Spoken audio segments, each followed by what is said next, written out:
انسانی روح کی سب سے بڑی بیماری انسان کی وہ سوچ ہے جو اسے دوسروں کو حقیر اور اسے کمال درجے والے انسان محسوس کرواتی ہے۔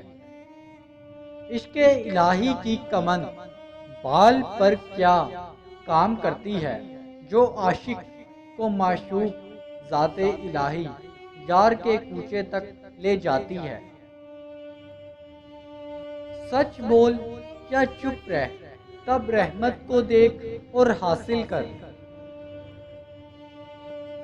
غصہ چھپی ہوئی آگ کی طرح ہے، اگر تم اپنے الفاظ اس آگ میں ڈال دو گے جو تمہارے لیے سنبھالنا مشکل ہو جائے گا۔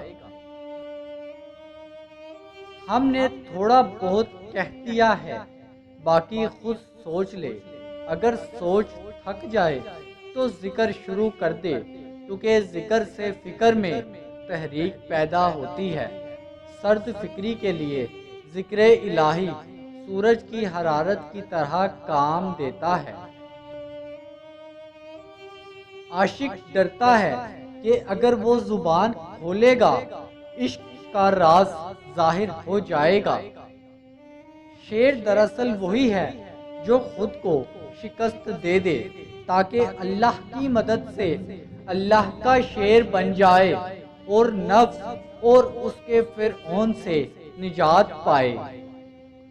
جب اللہ تعالی ہماری مدد کرنا چاہتا ہے تو ہمارے دل میل زاری کی طرف کر دیتا ہے۔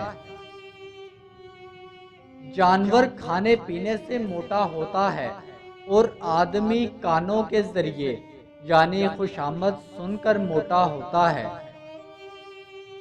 اللہ کی طرف سے ہر کام کا ایک وقت مقرر ہے، اس سے پہلے کام کی تکمیل نہیں ہو سکتی۔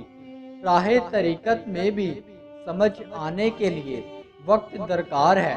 ایک لال کو روشن بننے کے لیے مدتوں سورج سے روشنی حاصل کرنی پڑتی ہے۔